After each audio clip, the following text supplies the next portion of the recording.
Good morning, everybody. Welcome back to Pistons Talk Podcast. This is an emergency podcast. We got some breaking news, but before that, I have to introduce you guys to a very special guest. He's been on this podcast. It seems like you're like a once a month appearance, and I absolutely love it. We have Kory Woods. I have a residency. Oh, for sure. We have Kory Woods from M-Live.com, dual beat reporter for the Detroit Pistons and the Detroit Lions, but we're going to be talking about Detroit Pistons on this emergency podcast. Kory, what is going on, man? Same thing that you found out. I'm taking the day off. Got a sick kid. Decided to go to the grocery store to grab some stuff, and then as soon as I pull up, I look at my phone and I say, "Okay, here we go."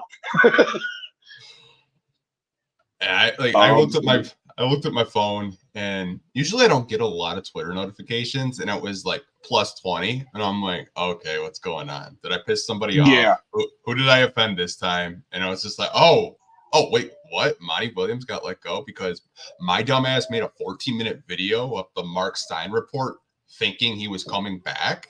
And I look like a complete jackass, and I will own that right now for people that are watching or listening. I was wrong. I think we were all wrong. I don't think anyone knew what was going on.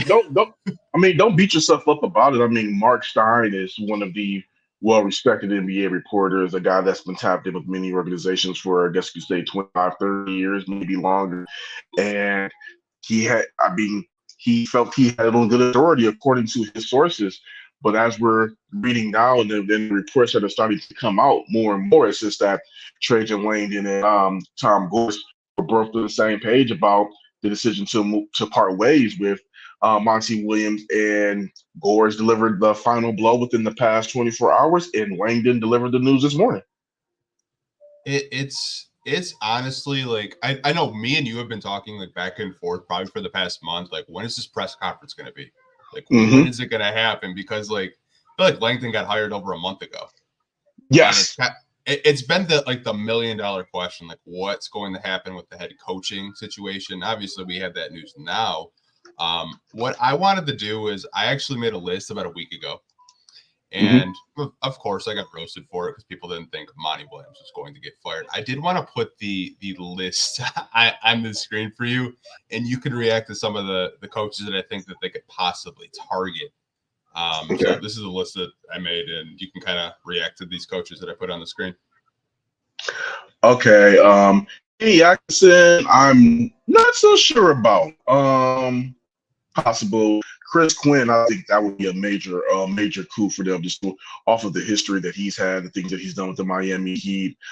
James Borrego, I know that wouldn't excite probably many fans given his previous stops, but given that we've seen Langdon hire a lot of guys that he's comfortable with, wouldn't shock me. Jamel McMillan, I mean, hey, if you're going to fire Monty Williams, I don't see McMillan. I would be shocked if McMillan actually returns as coach of the Crews. Who knows? Very possible. I mean, they didn't really do that bad of a job. So, but the one that is the really wild card here for me would be JJ Redick. JJ's a R&L client. The Lakers hire while reports have been out there that the Lakers hire is official. We haven't heard any reports yet of it actually happening. So JJ, and I would say JJ, Chris, and James would be those are three that I would kind of like keep an eye on. Yeah, I know, like the Lakers thing is weird. Like 1 minute it's like, yeah, JJ's been, I think I saw a report that he's like officially going to be the head coach. And then I watched Shams Charania on Pat McAfee saying, like, well, it's like nothing's like really officially official. Plus to what you said, like the talent connection is a real thing. Because Trajan was a former client of R&L. JJ Redick was a former client of R&L. I think he's the media darling, the one popular name that you hear among like a lot of just like national media people talk about head coaching jobs.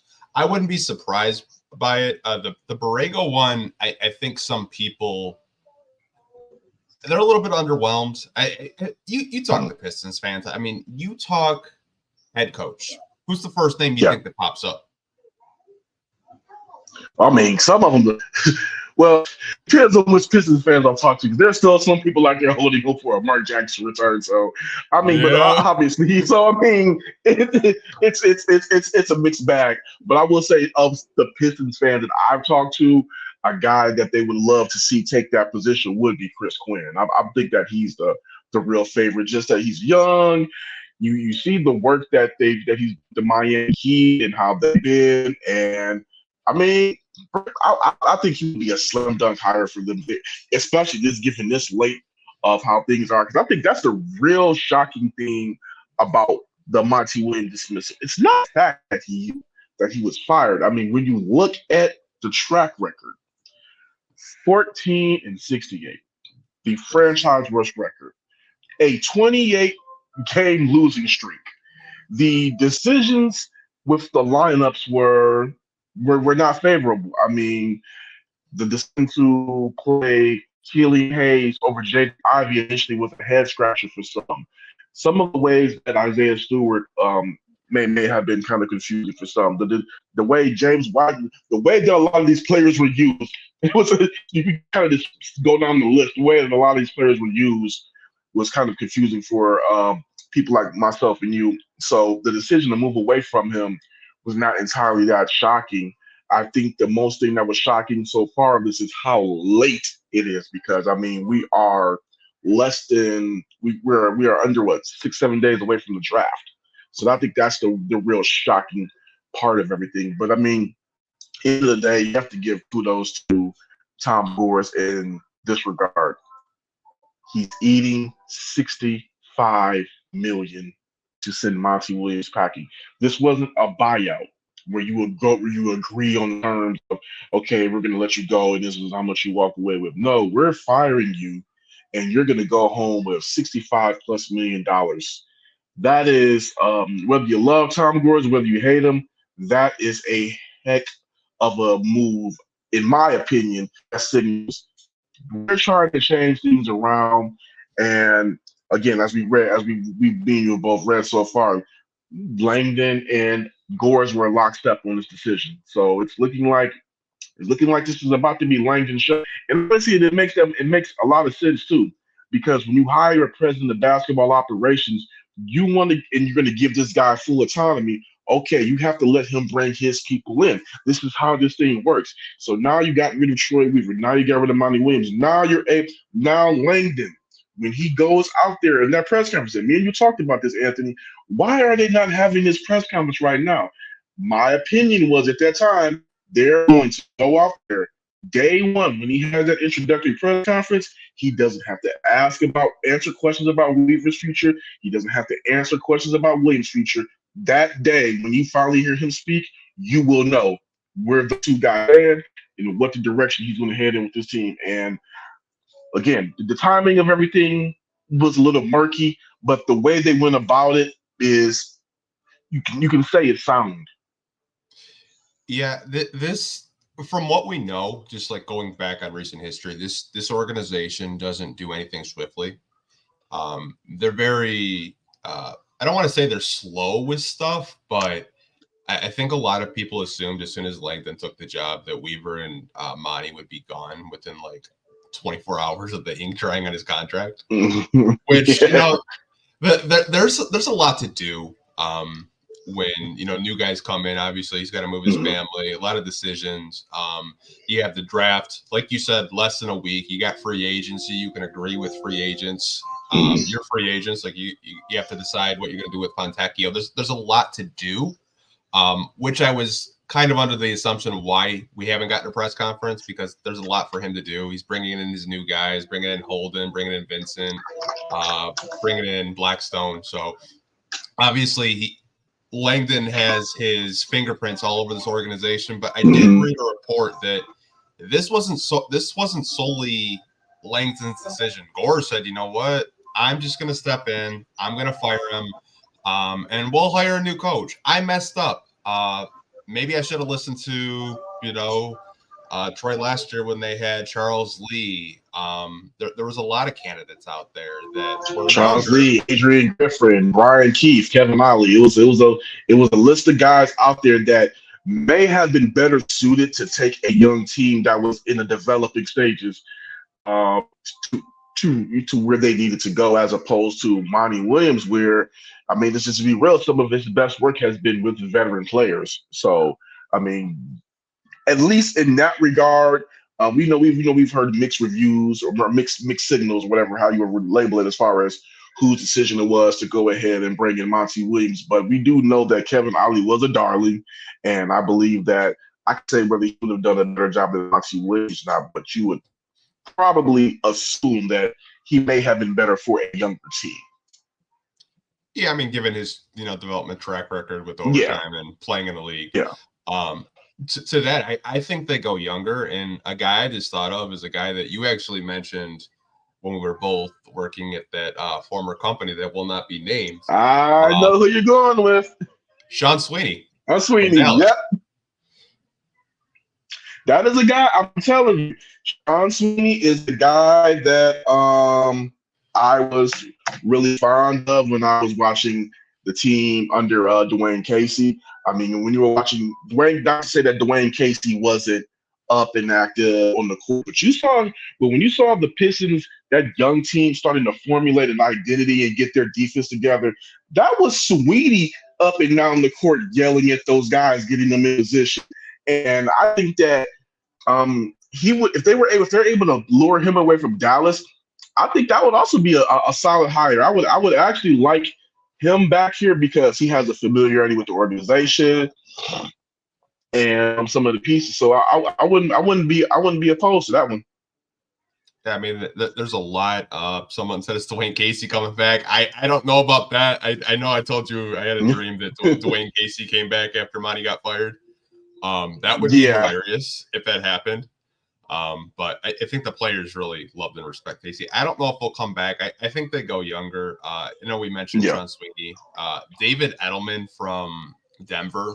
I've heard a lot of people talk really highly of him being like kind of like the offensive guru behind the Nuggets offense. I wouldn't be opposed to that. Yeah.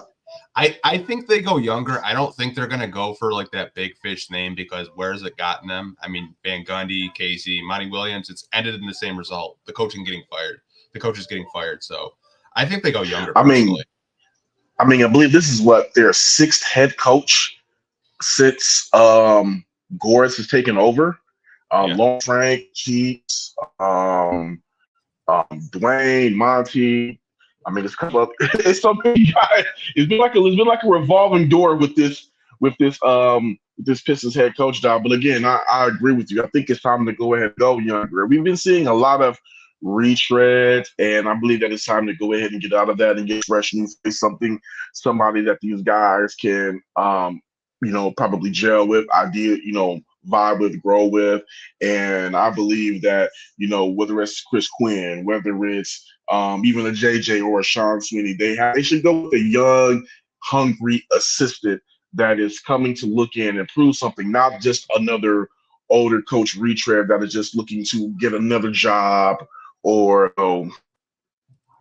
stay in the league, because that's been one of the biggest problems with them. Like you said, they've been going off of the big fish. And I just think that, in fair, I will say this though. SVG, that was a miss. Monty Williams, that was a miss. Dwayne Casey, I don't really want to say Dwayne Casey was a miss per se. I think Dwayne Casey got a raw deal. I think Dwayne Casey, out of all the coaches that you can say under the Tom Gores regime, I would say Dwayne Casey got the most non-fair of a shake, because Dwayne Casey was like Monty Williams. Dwayne Casey was going to take some time off. Dwayne Casey was convinced to Detroit because he'll be coaching a playoff roster, which he did. They went 41-41 his first year. They went to the playoffs, got swept by the Bucks, I believe. And shortly after that, they initiated a rebuild. And Casey went from supposed to be coaching veterans, helping coach a playoff team get over the hump, to coaching a rebuild, not what he signed up for. So Dwayne Casey is the one coach I would say that I believe he definitely got a raw deal, because regardless of what happened here, You're not going to sit up here and tell me that Dwayne Casey cannot coach. Dwayne Casey can coach. Heck, I'll do you one better. If the Raptors didn't fire Dwayne Casey and gave him Kawhi Leonard instead of DeMar DeRozan, Dwayne Casey would have a league. So that's the one thing I just want to say about all the coaches that they let go. Dwayne Casey definitely got a raw deal. So I don't think they would bring him back, but I'd like to just kind of clear the air from fans about Casey. It wasn't all his fault. Yeah, I mean, I remember because I know a lot of people are talking about ESPN right now. Apparently, Stephen A. Smith and the rest of national media, of course, they're going to be talking negatively about the Pistons, and I don't really expect them not to because they're not paid to cover the team like you are. Yeah. What I will say is I do remember him going on ESPN First Take and talking about I came here because of Blake Griffin. I came here because of Andre Drummond. And within 12 months, he goes from coaching Derrick Rose to Killian Hayes. It's a big difference. I don't like Casey. He suited up. He didn't complain about it. And a lot of the players seem to like him. I mean, he won 17 games without Cade Cunningham last year. That was probably a big red flag in the decision too. I mean, he won without their best player. 17 wins isn't anything to brag about, but still, he was a really good coach. There's one coach I just thought of, which I know I'm rambling a little bit. Jerry Stackhouse recently got let go from Vanderbilt, and and you know what? I think that the Stackhouse train left after he got fired. I think if they would have hired Stackhouse before they hired Monty Williams, I think that probably would have went over better with the fan base. Something with him that I think that he'd be a good coach. You know what? I don't even know why I said that. Well, you know what? I will say this. To your point, and not to sorry to cut you off. To your point, I'm going to be talking with him again later on today. But I had a conversation with Lindsey Hunter last week, and Lindsey said that he, in his opinion, I'm just going to paraphrase. He feels that this organization needs to bring in some of the older guys, older veterans from this Pistons team into the organization in some type of role to help turn things around because they actually give a damn about the organization. He said, so I will get the exact verbiage for you guys later, but this is what Lindsey said. He said he feels it's about time to go in that direction. Bring in some of these older Pistons veterans that know the organization, know the makeup, and care about it. And I'm not going to throw Lindsey Hunter's name out there for head coach, but I will say this. He's a guy that's also interested in getting back into coaching.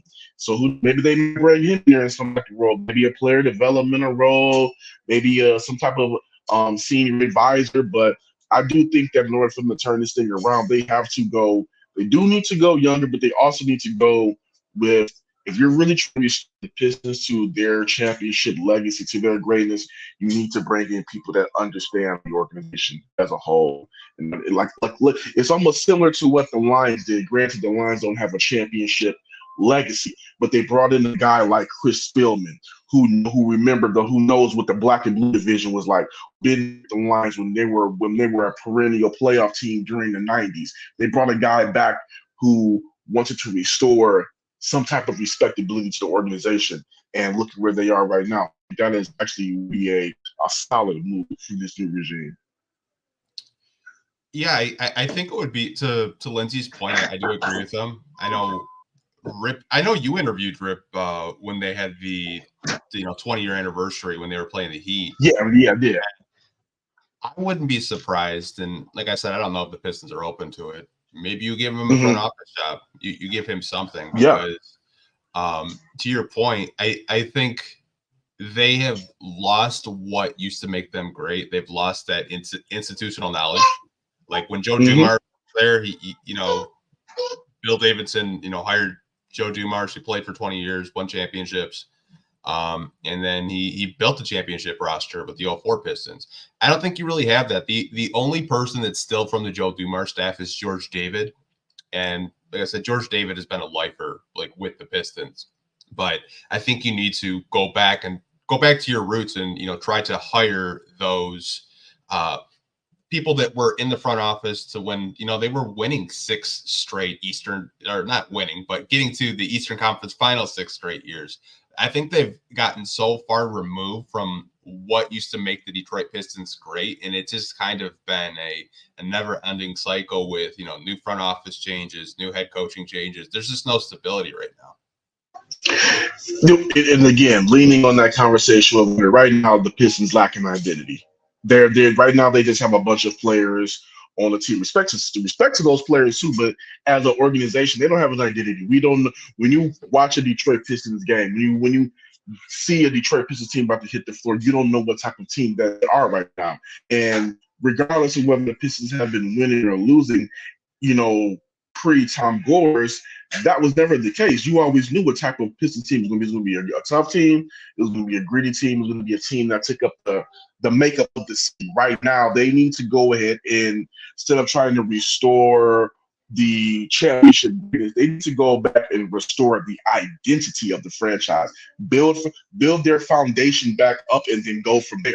That's going to be the key thing. And I think that Langdon right now, being given full autonomy to do that is going to be real key in seeing how he moves over these next couple of days and weeks with, the draft next week and free agency. That's going to be real key for them. Yeah, it really is. I honestly, I'm not even going to get into draft stuff because I'm just exhausted with trying to talk fans into Kory Williams, because I think that's what's going to happen. But I'm gonna have something on the draft probably by the end of the week. I was trying to wait a little bit closer towards it because I was trying to wait for this move to happen before I put any draft stuff out there, because again, we still don't even know the direction, which direction they're trying to go in. But heck, I still think it's a possibility they trade that pick on draft night, to be quite honest, just given some of the stuff that I've seen Langdon talk about before, even some clips you've posted out before about him and what he thinks about those top 5 picks. So I'm gonna put something out there, but I even though I think that pick is getting moved, but yeah, this right here has been interesting day. Yeah, I mean, I think that press conference could be at least the end of the week. You never know. I mean, now you can have. Yeah, now you can have that press conference. I'm thinking with today being Wednesday, I would be shocked if they went for a Friday press conference. That's basically a end of the week news dump. But hey, we've seen the Pistons do end of the week news dump before. I would probably say now with this move being made, I would probably see a press conference happening as early as Monday or Tuesday. It wouldn't shock me if that's the direction they went. For sure. But we do appreciate you coming on last minute, man. I know, like, I was getting ready to make a video and I was listening, and then you're like, yeah, if you need me, let me know. I was like, I was like, screw it. Like, no one's going to want to listen to me talk for like 10, 20 minutes. Probably rather listen to you talk, because you're going to make more sense and articulate a sentence better than I could. But we do appreciate you coming on. I think this was an emergency. I said this was an emergency situation for everybody. Like I said, I was holding my son out today, and then I got the news. I'm like, okay, I need to clear my schedule because I got hit up by so many people about what's going on. Then I reached out to talk to you. We had our conversation about it. Then got hit the radio hit me up. Another one of our friends, Jeff, he hit me up. I'm going to be talking to Jeff later. So it's like, gotta clear everything I had planned for today. Got cleared because the Pistons decided to make other news on today's holiday. Yeah, man. I mean, happy Juneteenth. Like, wow. Like, I texted you this morning. I was like, wow, really? And you know what? Let's go with June. I want to say something real quick because I've seen. Whoa. Look like a chair broke. I want to say something because I've seen several people post this online, and it made absolutely no sense to me. And I think you kind of know where I'm going with it because you mentioned Juneteenth. I've seen some people stupidly insert race into this, like, oh man, they fired a black coach on June 15th. I said, okay, let's go with that. Getting paid $65 million to go home. That's not a bad way to. I mean, obviously, nobody likes getting fired, but I mean, I think if you're going home with $65 million, that eases the blow 65 million ways. Yeah, I mean, I didn't like. I was talking to I can't think it was Bryce Simon last week. We talked from the Pistons Pulse podcast, and I was just like, you don't want to fire him on Father's Day because that would be worse than I think getting fired on Juneteenth. Father's Day would have been cold. Father's Day would have been cold blooded. That would have been cold blooded. I mean, again, still would have gotten 65 million to go home, but Father's Day would have been cold blooded. Yeah, I mean, I don't know. I see you on Facebook all the time, man. People are wild on social media. Like, I have to stay off of it because I get in trouble. I was just like, I got to stay off of this. Yeah, I actually, I think after the draft, I'm probably about to move away from my reporting on Facebook altogether. It is just. I thought Twitter was bad, but Facebook is just something entirely different. And like you said, you can get in trouble on Facebook for stuff that you didn't even say, just off of what somebody commented on your post.